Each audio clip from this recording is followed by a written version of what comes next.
Uhum, deu sim. Pronto, pronto. Então vamos lá, agora a gente pode finalmente começar. Primeiramente, obrigada, Karina, pela oportunidade de estar participando dessa live, falar um pouquinho sobre o trabalho que eu faço com imigração. Eu acho que a gente está numa fase assim que muitas pessoas têm perguntas, então eu acho que tem vários tópicos que a gente pode abordar hoje que vão ser interessantes para muita gente que está aqui no Canadá e para quem está se planejando também para vir para cá, né? E é isso. E você quer que eu me apresente primeiro? Maíra, conta um pouquinho sobre você, como é que você chegou aqui, se você nasceu aqui, de onde você veio, de que estado, por favor, se apresente, há quanto tempo você tem sua empresa? Claro, claro. Então, eu sou advogada no Brasil. Eu atuava no Brasil como advogada de imigração também, Aham. apenas uns 5 ou 6 anos. Aí eu vim para o Canadá em 2012 para fazer um mestrado na Universidade de Toronto, em Uhum, Direito. uhum. Assim que eu terminei, eu estava buscando uma maneira de poder trabalhar aqui na minha área. E para quem faz direito, a gente sabe que é bem complicado, porque são áreas assim que são regulamentadas, então a gente tem um sistema jurídico diferente. E aí eu tive essa oportunidade de fazer o curso de consultora de imigração. Isso foi em 2017. Aí Uhum. eu fiz o curso, tirei minha licença em 2017 e venho trabalhando com imigração desde então. Trabalhei para vários escritórios de advocacia pequenos, grandes, trabalhei para consultores, então o meu foco assim foi bem pegar a primeira experiência para depois ter minha própria consultoria e ter meus próprios clientes. Então, assim, eu tive clientes de basicamente de todas as nacionalidades, todos os tipos de imigração, imigração de negócio, residência temporária, residência permanente, classe familiar. Então, assim, eu gosto de trabalhar com a classe familiar, porque é a minha especialidade, mas eu faço um pouquinho de tudo, né?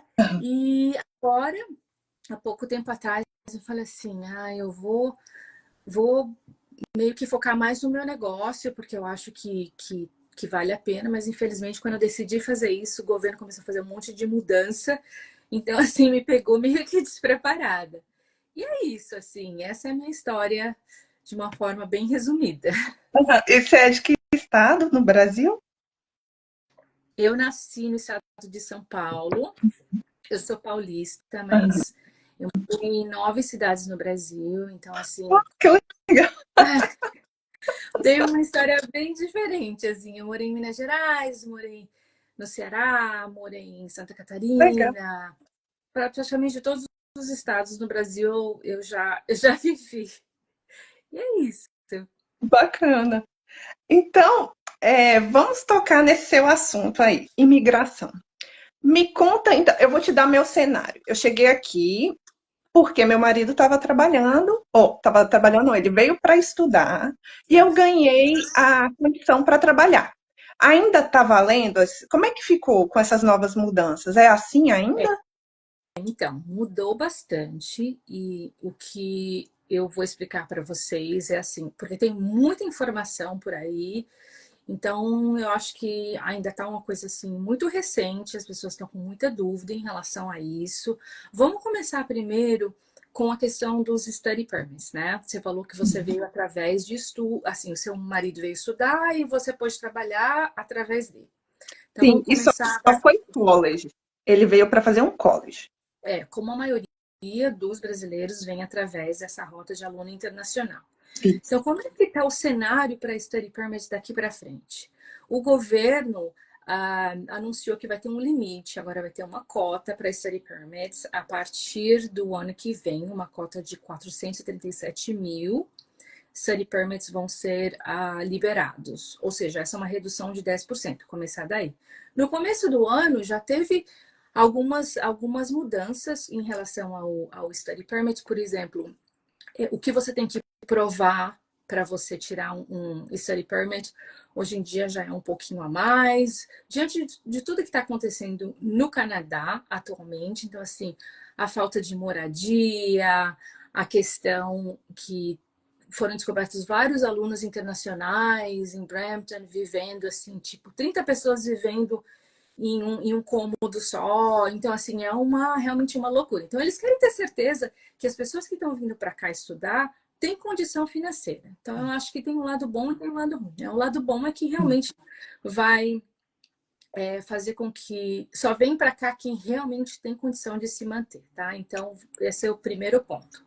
Segundo ponto é o PGWP, né? Porque no final das contas, apesar de que quando você aplica para o Study Permit, você tem que fazer uma carta, uma declaração, e eles têm que entender que você eventualmente vai voltar. No final das contas, todo mundo sabe que quem vem para o Canadá, a maioria, né, vem para poder imigrar depois e se tornar residente permanente. Claro. Então, você ter a possibilidade de aplicar para o PGWP faz uma diferença muito grande. Até porque o Express Entry está ficando cada vez mais competitivos, as notas de corte são super altas.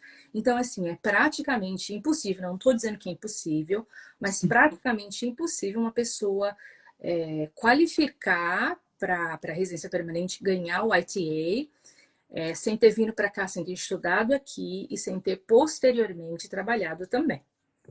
Então, vamos falar um pouquinho sobre as mudanças no PGWP. Então, a gente vai levar em consideração dia 1º de novembro, tá certo? Porque isso foi o que foi anunciado pelo governo há, acho que 2 ou 3 dias atrás, porque eles já tinham anunciado no dia 18 de setembro, mas há 2, 3 dias atrás falaram assim, não, vamos colocar uma data limite, né? Porque ainda estava aquela coisa, poxa, será que eu que vim estudar, que estou estudando agora, vou ser impactado por essas novas regras? Então, tinha algumas coisas que ainda não tinham sido delineadas. Então, agora está bem delineado. Então, a data que a gente vai levar em consideração vai ser sempre 1º de novembro. Então, por exemplo, quem está estudando agora, tá?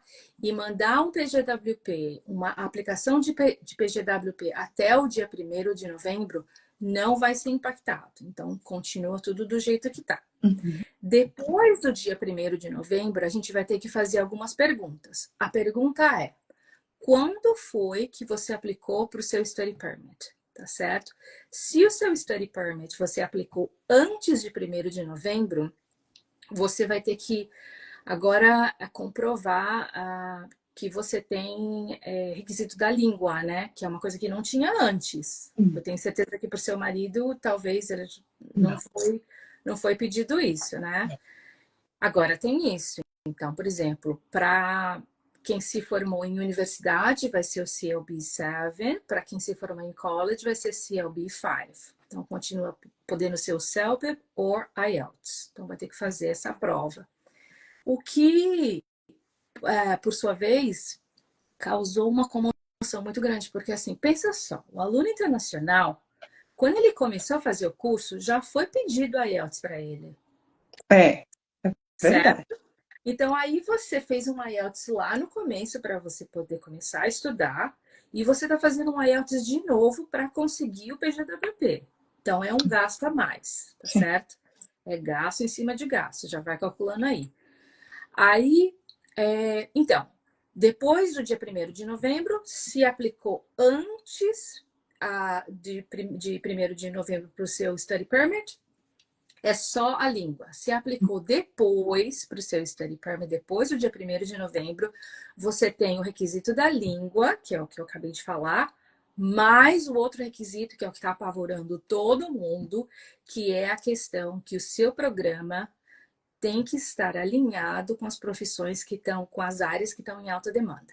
Hum, hum. É. E assim, se você vê todos esses anúncios que estão sendo feitos pelo governo desde o começo do ano, já está sendo indicado várias vezes que alta demanda, assim, eles falam isso o tempo todo. Alta demanda, alta demanda, alta demanda. Os draws, né? Antigamente era Federal Skill Worker, Canadian Experience Class, PNP. Agora é Target Specific Draws, né? Que tem Healthcare, eles têm um draw specific. Técnicos, né? Construção tem um draw também específico, quem fala francês tem um draw específico. Então, assim, já estava sendo meio que indicado que tudo está caminhando para esse caminho, né? Sim. E é uma coisa assim que ninguém estava esperando e alguns falam que é um retrocesso, Sim. porque só abrindo um parêntese, Ah, antes do sistema de Express Entry, em 2010 foi quando eu apliquei para minha residência permanente, hum, não era Express Entry, era um sistema de NOCs e era só profissão que estava em alta demanda. sim, É como se a gente estivesse voltando para isso, certo? sim, Então, voltando para 2010, usando o sistema de Express Entry, mas com esse conceito de só vai vir para o Canadá agora, ou só vai ficar no Canadá quem estiver em uma dessas profissões que estão em alta demanda. Tá? sim. Aí aquela coisa, quais são as profissões que estão em alta demanda? E- É uma outra pergunta.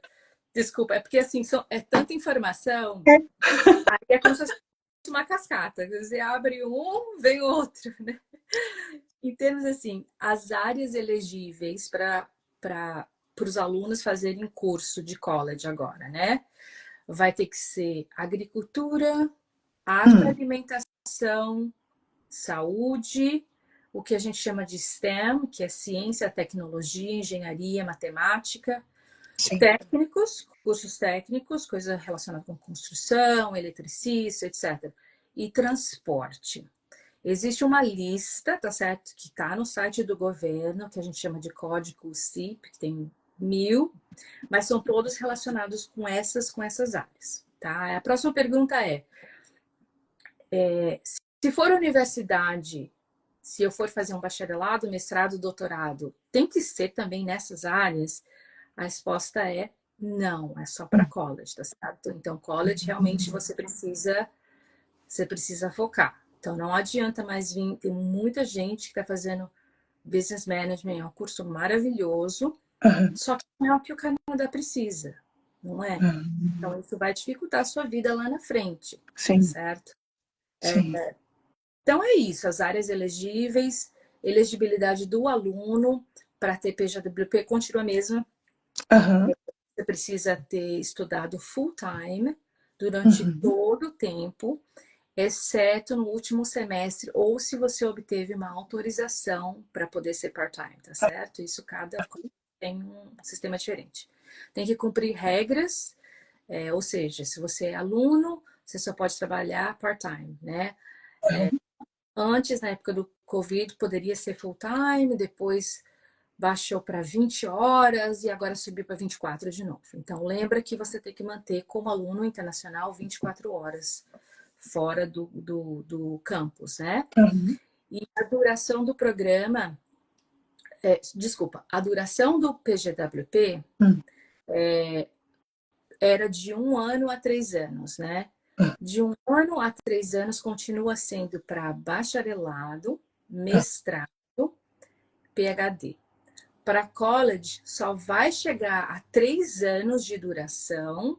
Aí a gente volta para a questão das profissões em alta demanda. Se o curso estiver em uma dessas áreas que estão em alta demanda. Então, é isso. PGWP é isso, né? uhum. Você quer alguma... Quero. E a questão do visto de trabalho para o parceiro, tanto em college quanto em mestrado, continua valendo a mesma coisa? Parceiro ou dependentes? Isso também mudou bastante. Então, por enquanto, a gente tem metade da não está tão claro quanto o PGWP, porque tem algumas coisas que ainda vão ser anunciadas no dia 1º de novembro. 1º de novembro, marquem essa data. É uma data crucial, tá certo? Vai dar todo mundo assistindo para saber os planos de imigração para os próximos 3 anos. E eles vão especificar com mais detalhes como é que vai funcionar essa questão do parceiro, porque faz uma diferença, né, Karina? Assim, Claro, porque se são duas pessoas, se o cônjuge não pode trabalhar, do jeito que está a situação hoje em dia, assim, custo de vida altíssimo aqui, isso impossibilita a família se manter no Canadá. sim. Então, assim, é uma coisa que você tem que colocar no papel antes de vir para cá e pensar, pô, se meu cônjuge não puder trabalhar, o que é que eu vou fazer? Será que vale a pena, né? Sim. Então, Com certeza. tem que pensar nisso. Certo. Então, primeiro lugar, vamos deixar bem claro quem pode pedir o Open Work Permit, tá certo? Ligado ao estudante internacional. Pode ser marido, mulher, pode ser companheiro de união estável, pode ser filhos dependentes, que eu acho que é uma coisa que as pessoas também não sabem, né? Ah, então quer dizer que meu filho podia trabalhar, meu filho tem 18 anos? Pode. Da mesma forma que tem spousal work permit, também tem work permit para o filho dependente do aluno internacional. Então, assim, o aluno internacional, ele precisa, para o cônjuge poder ter direito ao Open Work Permit, ele tem que ter feito agora doutorado, Aham. mestrado ou programas profissionais. Aí tem as áreas específicas, tá certo? Doutorado e mestrado pode ser qualquer área. Tem aí Aham. um detalhe: se for mestrado, o mestrado tem que ser acima de 16 meses. Porque Aham. existem mestrados que têm 12 meses. Então, Sim. sabe essas coisas pequenininhas, esses detalhes pequenos que, vou fazer o mestrado, 12 meses vai dar tudo certo. Aí chega aqui, bum, não vai poder aplicar Acaba. para o PGWP, né? Então, lembra disso. Se for mestrado, são 16 meses. Alunos de college, acabou, gente. Não tem mais Open Work Permit para cônjuge.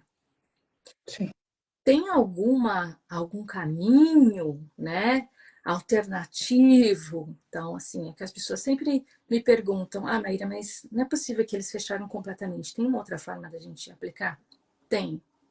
Porque você pode pedir Open Work Permit como trabalhador, como Temporary Foreign Worker, tá? Então, aí é uma outra categoria. Aí tem duas subdivisões, que é trabalhadores de alta qualificação e de baixa qualificação, tá certo?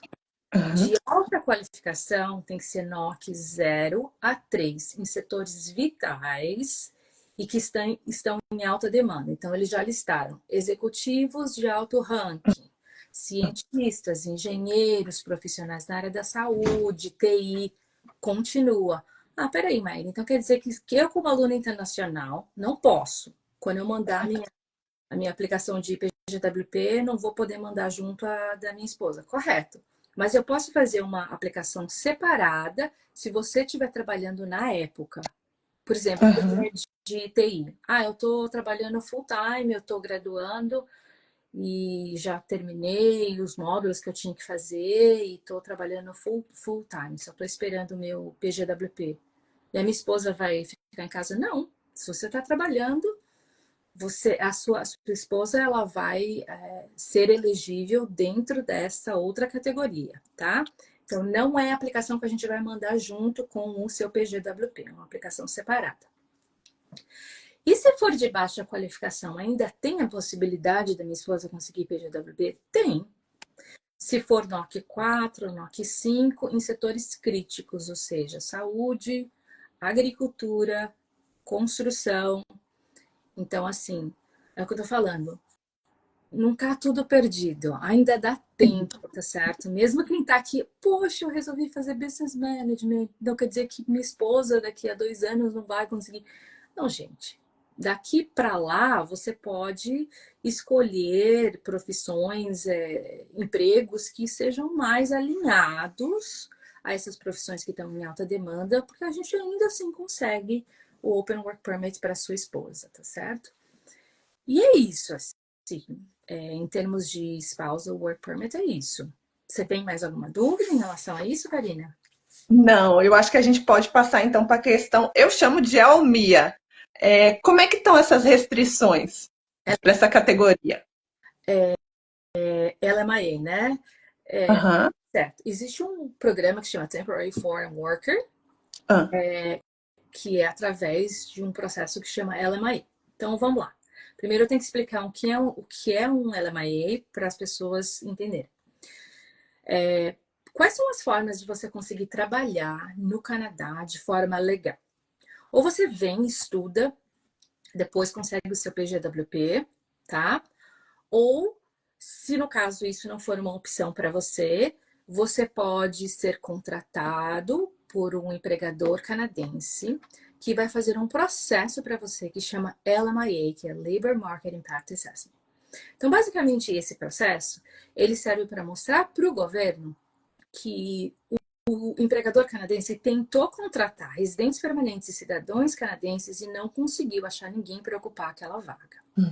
Então, não teve outra opção a não ser contratar esse trabalhador estrangeiro. Tá? Então, assim, existem 3 respostas para esse processo de LMAE.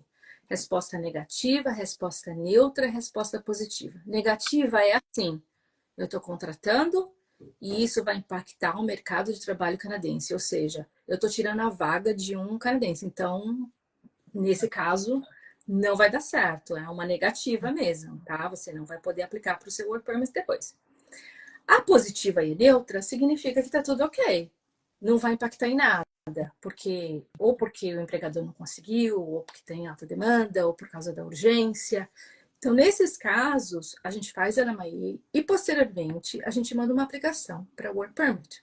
Aí eu consigo trocar o status, entendeu? Por exemplo, se a pessoa é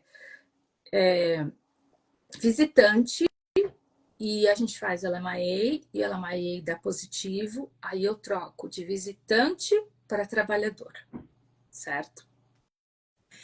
O que mudou? De novo, tudo está mudando agora. Em 26 de setembro, o governo falou: não iremos processar mais LMIAs de baixo salário, tá? Em áreas do Canadá onde a taxa de desemprego é 6% ou acima. Sim, tá? faz sentido. Aí vem aquela pergunta: o que é um trabalho, um emprego, essa categoria de baixo salário? O que é um baixo salário? Aí vai depender de cada província e de cada localidade, tá certo? Então, assim, na província de Ontário, tudo que tiver abaixo de 28 dólares e 40 centavos é considerado baixo salário, tá? Então, assim, é muito difícil, porque hoje em dia a gente está lutando para conseguir um emprego de 22, 23. Para pagar acima de 28 e 40, tem que ter calibre, né? Então, já estão dificultando. A outra coisa é, significa que então Ontário não tem lugar nenhum que eu possa ir fazer um LMAE abaixo de 28 e 40 centavos? Não, tem. Pior que tem, porque é por localidade. Aí a gente tem que ver a área de desemprego em cada localidade. Sim. Então, esse é um post que eu tenho no meu Instagram, se vocês tiverem interesse. Eu tenho até um link lá que você consegue ver a taxa de desemprego em todas as regiões. Se não me engano, eu acho que Guelph, não sei se você está aqui em Ontário. Eu estou em Ontário. Ontário. Eu acho que Guelph, se não me engano, London também tem uma taxa de desemprego baixa. Então, ainda consigo fazer. Mas para quem está aqui em Toronto, já não consigo fazer mais. Só acima de 28 e 40 centavos. Que aí é o que a gente chama de high wage LMIA. Aí a gente ainda consegue fazer. Tá certo? O que mais que mudou? A cota que cada empregador tem para contratar trabalhadores estrangeiros agora é 10%. Antes era 20%. Ou seja, se esse empregador tem 10 funcionários, antigamente só dois poderiam ser estrangeiros, tá?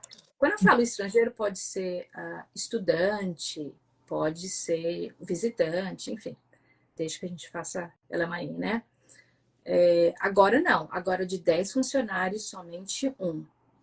Então, mais difícil ainda. A duração máxima do emprego através do LMIA era 2 anos, agora é 1 ano só, tá? Então, cada vez mais complicado. Mas ainda é possível, tá certo? Ainda tenho clientes que eu tô fazendo LMIA e, Deus quiser, vai dar tudo certo. Então é isso. Tem mais alguma pergunta que você quer fazer? Tenho. Então, essa questão de virar. Eu estou aqui com visto de visitante e virar trabalhador, então só por meio desse processo que você explicou agora?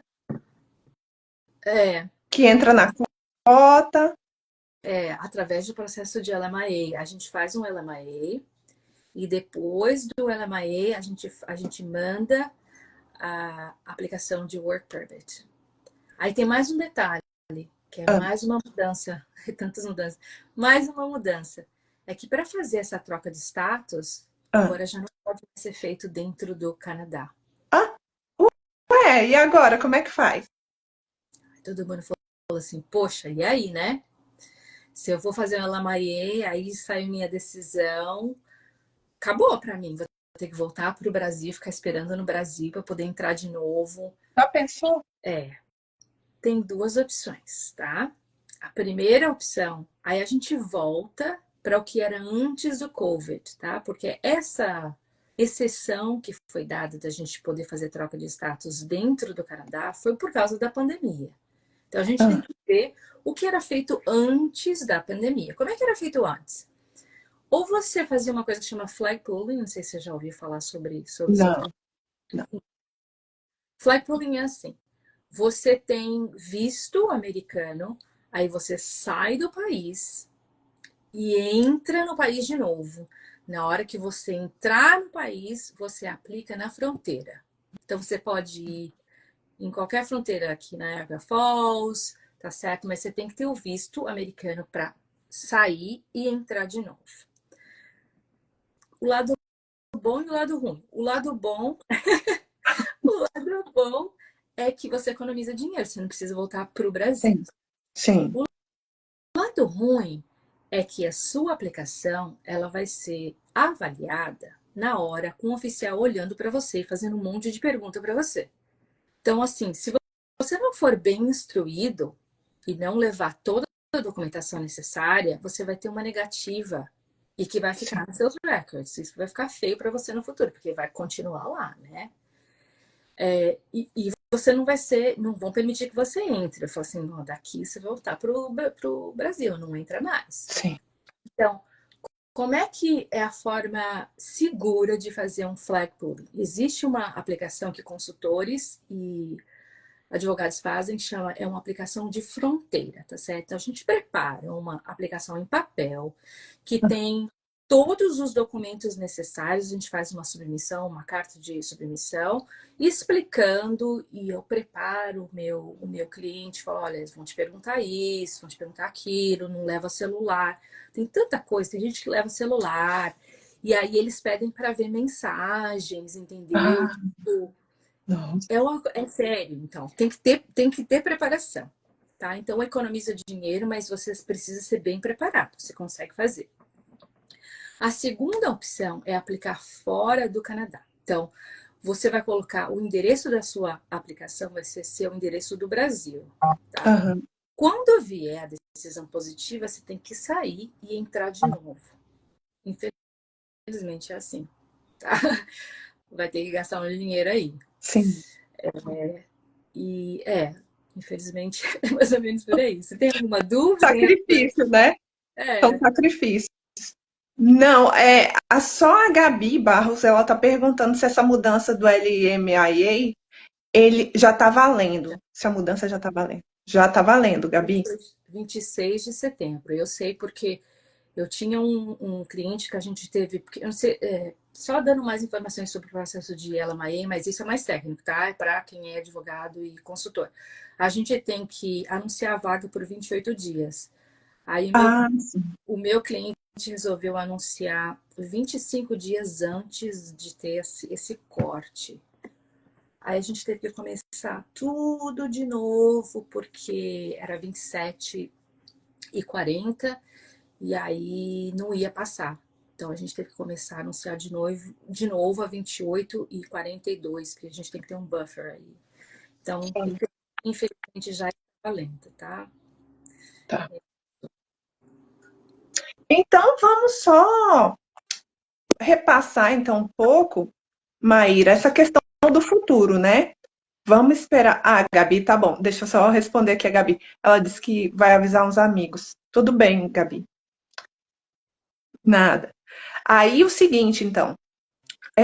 Fala então só o que, que a gente tem que estar preparado para esperar então o dia 1º de novembro. Tem que ficar atento às recomendações. Isso. Que, que a Assim, gente vai esperar? a gente fiquem atentos para uma coisa que chama planos de níveis de imigração, que é uma coisa que acontece a cada 3 anos, né? Então, o governo ele vai fazer um planejamento de 3 anos. Como é que ele vai distribuir as cotas? Porque existem várias classes de imigração. Existem refugiados, existe family class, existe economic class. Então, eles têm cotas, né? Então, eles falam, vamos dividir aí 30% para refugiados, 40% para economic class. Então, a gente já sabe mais ou menos quantas vagas vão ter daqui para frente, quantos imigrantes eles vão receber, quantos residentes permanentes eles são dispostos a aceitar. Aí você já consegue se programar com isso, tá? Vão ser dados mais detalhes sobre a questão do Spousal Work Permit, tá? Então vamos ficar atento para isso também. Vão ser feitas algumas mudanças em relação à reunificação familiar da classe de patrocínio familiar. Não sei se tem alguém que está interessado, né? Quebec colocou uma cota, nunca tinha feito antes, mas a partir pouco tempo atrás, o Quebec falou assim: não, agora a gente não vai aceitar todos, a gente tem uma cota, tem um número limite de pessoas que a gente vai aceitar através de patrocínio familiar, que é triste, né? Porque, tipo, quem tá aqui, aí o marido tá em outro país, vai ficar separado porque existe uma cota, Não é? né? Assim, eu acho que eles já estão imaginando que com a diminuição de alunos internacionais se tornando residentes permanentes, vai ter um influxo muito grande para outras classes, o que já está acontecendo. Então, muita gente aplicando para residência familiar através de patrocínio familiar, porque tem um namorado e já está morando, já está em união estável, ou está casada, né, com canadense. E uma outra coisa que está acontecendo, que está assustando bastante o governo, é um número de alunos internacionais que está aplicando para refúgio, para asilo político. Então, assim, eles vão precisar restringir também essa questão de asilo político, porque os critérios, assim, não vai poder comportar todo mundo, né? Então, vai ficar bem complicado. Uma outra coisa que eu acho que é importante a gente estar ligado também é que vão ser dadas algumas opções de transicionar de residente temporário para residente permanente nas profissões que estão em alta demanda. Então, já está tendo assim uma conversa por trás dos bastidores entre consultores e quem está legislando, de que o pessoal da área de construção vai ser beneficiado nesse sentido. Que Quem está bom. trabalhando com drywall, eletricista, né? A gente tem que prestar atenção aí também a partir do dia 1º de novembro. Vai ser feita uma redistribuição das cotas dos sorteios a nível federal e doméstico, ou seja, PNPs, né? Provincial Nominee Programs. E tem uma outra coisa também que é um ponto de interrogação, mas as pessoas estão falando que pode ser que aconteça, pode ser que tenham sorteios federais por localidade, através do seu, quem está do Express Entry Pool, né, você sabe que você precisa colocar lá o seu postal code, que é uma coisa que eles fizeram todo mundo mudar no ano passado, ninguém sabia por quê. Então, uma coisa meio que está alinhada com a outra. Pode ser que venha alguma coisa nesse sentido também. E, gente, alta demanda. Tudo profissão em alta demanda. Olhem as profissões em alta demanda federais, provinciais.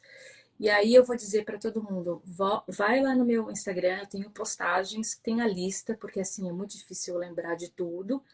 Eu tenho a lista por província e as federais, tá? Se você estiver na dúvida se a sua ocupação ou do seu marido se encaixa, porque, de novo, saber o NOC não é o título do que você faz, tá certo? Não é, eu sou analista financeiro. Mas será que você realmente faz as atribuições do cargo de analista financeiro? Tá? Aí eu tenho que ver quanto que você ganha, o que que você faz, e é assim que a gente determina qual é o NOC de cada um. Então, Então, tudo tem que bater, Maíra. Não é só o título, você tem que ver em detalhes. E Nossa, é mais complicado do que a gente imagina, né? com certeza. Então, assim, quando eu tenho cliente, a pessoa fala assim, ah, eu trabalho em banco, eu sou assistente de gerente. Opa, peraí, mas o que é que você faz? Quanto você Uhum. ganha, né? E aí a gente consegue ir navegando esse sistema. E assim, na hora de fazer a carta de referência também tem que tomar muito cuidado, porque o empregador não sabe o que vai colocar, tá? Então, por exemplo, se você fala que você é gerente de banco, mas você está ganhando US$ 17 a hora, tem alguma coisa errada, gente. Tem alguma coisa errada, porque o prevailing wage para quem é gerente de banco não é baixo. Então, se tiver alguma discrepância, o oficial vai dizer, isso aqui não está certo, esse não é o seu NOC. Aí dá problema lá na frente, né? Nossa, É, já pensou? é bem complexo, mas o que eu queria dizer, Karina, é que, assim, apesar desse sentimento quase, assim, apocalíptico que está tendo agora, imigração, É, eu é meio isso. acho que ainda tem muita esperança para quem está aqui. Sim. E eu acho que as pessoas têm que lembrar que você não chegou no Canadá à toa. É, Você chegou é porque você tinha que estar aqui, né? Eu acho que tudo na vida acontece porque precisa acontecer, né? Foi alguém que falou para você e aí as coisas foram dando certo. Então, tudo na vida tem um propósito. Eu não sou extremamente otimista, né? Que nem as pessoas, tem jeito para tudo, mas eu acho que se a gente trabalhar certinho, fizer tudo correto e se planejar, que é uma coisa tipicamente canadense, é, tudo no Canadá a gente planeja há 1000 anos atrás. Antes de você nascer, você já tem que ter planejado, é verdade. né? Você É verdade. vai, sei lá, você vai num parque provincial, você tem que fazer reservas, tem que pagar, você tem que saber onde você vai estacionar, entendeu? E que é uma coisa que, assim, como brasileira, eu tô acostumada, né? Eu sou uma pessoa É, espontânea. Eu chego num lugar, eu quero estacionar aqui. Não, Maíra, tem um permit, você tem que fazer reserva online. Então, assim, se planejem, tá? Para tudo que você vai fazer, se você pretende ficar no país, você fazendo um bom planejamento, isso inclui planejamento financeiro também, faz uma diferença isso. grande, né? Você sabe. É mesmo porque, Maíra, antes de vir para cá, a gente já tem que ter esse planejamento financeiro, né? E aí, falando agora do meu lado, puxando a sardinha para o meu lado, quando você chega, então, assim, planejamento financeiro é uma coisa que não pode parar. Tem que ser antes, durante e depois. Aí, quando você está aqui também, você tem que procurar saber como é que você faz seu dinheiro render. Porque não adianta você só ganhar e gastar, porque a gente sabe que os custos são altos. Então, tem que saber onde alocar o dinheiro, como é que faz para render, como é que faz para ganhar, para não pagar tanto imposto. Então, tudo isso é planejamento. Já Certeza. fiz meu merchan aqui. Mas olha só, assim, eu, por exemplo, eu vou ser sincera com você, Karina, eu sou bem leiga para essa parte financeira. Eu sou, assim, sou péssima financeiramente.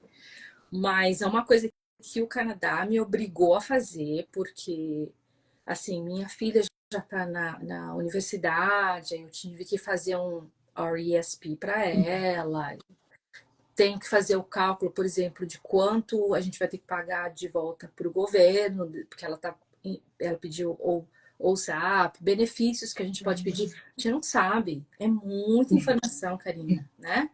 Precisa Sim, realmente de um profissional que fale para a gente, olha, você tem direito a isso. Você sabia que você podia sim. fazer isso? Né? Pois é, Eu fui descobrindo assim, na porrada mesmo. pois é. Porque E, e a gente, assim, o ideal é a gente se planejar para ter a nossa consultoria. Ai, vou falar um pouco mais da nossa consultoria. Ela é gratuita, então, assim, é bem acessível, né? Então, assim, e conhecimento abre portas. Nossa, se a gente soubesse, se a gente soubesse de tanta coisa, a gente consegue mudar a nossa vida com conhecimento, né, Maíra? com Não tem como. certeza, com certeza. E assim, imigração também, aquela coisa. Você pensa que você vai gastar X? Ah, minha filha, triplica. Triplica, porque A cada hora uma coisa nova, e você vai gastar com tradução de documento, police certificate que você vai ter que tirar, exame médico. Ah, você achava que conseguia fazer sua aplicação sozinha, mas teve uma recusa e vai ter que pedir para um consultor fazer para você. Aí já é um gasto. Então é gasto em cima de gasto em cima de gasto, né? Sim, sim, Então, sim, gasto. com certeza tem que ser tudo realmente no papel. Sim. E aí, Maíra, então assim, eu acho que por hoje tá bom, não tem mais pergunta. Mas diz pra gente onde é que a gente pode encontrar seu conteúdo. Você tem Instagram, tem YouTube? Tenho sim. Eu tenho um canal no YouTube, que é Imamura Immigration. Uhum. Tenho o TikTok também. Oh, TikTok. Tenho o Instagram. Tudo Imamura Immigration, você vai me achar em tudo quanto é lugar. Não tenho blog, tem meu site. Sim. E o meu conteúdo em termos de vídeo, porque uma coisa que eu não disse também é que eu fui professora, fui instrutora no curso que forma consultores de imigração. Ah, Então, eu dei que legal. todos os módulos, então é uma coisa que eu gosto de fazer. Eu gosto de dar aula, eu gosto de explicar. Então, o meu conteúdo é mais voltado para classe familiar, que é o que eu tenho mais paixão, assim. Eu faço tudo, mas classe familiar é assim, minha classe predileta. Então, eu tenho vários vídeos, assim, que é passo a passo, como se fossem aulas, de 3 a 5 minutos, explicando sobre a classe familiar. E é isso, mas assim, eu posso fazer também lições sobre demanda, se tiver interesse, né? Ah, Quero saber mais sobre a questão de alunos internacionais, acho que tem bastante demanda. Mas como a minha clientela é bem vasta, eu tenho um grupo também de spousals no Facebook, desculpa, no Face. Tem acho que 11 ou 12 mil pessoas, então eu tenho são membros de todas as partes do mundo, então eu não posso restringir fazer só em português. Por isso que vocês vão ver aqui no meu Instagram os vídeos estão em inglês, porque são voltados para family class, né? ah. E é isso. E se tiver algum interesse de fazer uma consulta para ver o seu caso, a gente tô disponível, a gente pode conversar sobre o caso de cada um e pensar o que a gente pode fazer daqui para frente para ter mais chance dessas pessoas converterem para residência permanente. Ai, que legal. Obrigada. Esclareceu um monte para mim. Eu espero que também tenha esclarecido para o pessoal. Então, muito obrigada, Maíra. E quem quiser fazer planejamento financeiro, seguro de vida, pode contar comigo. Eu, Pode entrar em contato. eu que agradeço e eu vou com certeza referir vários clientes para você, que todo mundo que tiver perguntas em relação à questão financeira, eu vou estar mandando para você poder auxiliar, porque eu tenho certeza que vai fazer um bom trabalho. Obrigada, Maíra. Obrigada pela. Então tá Então, bom. obrigada, gente. Bom final de semana. Bom descanso a todo mundo. Obrigada. Tchau, Tchau. tchau.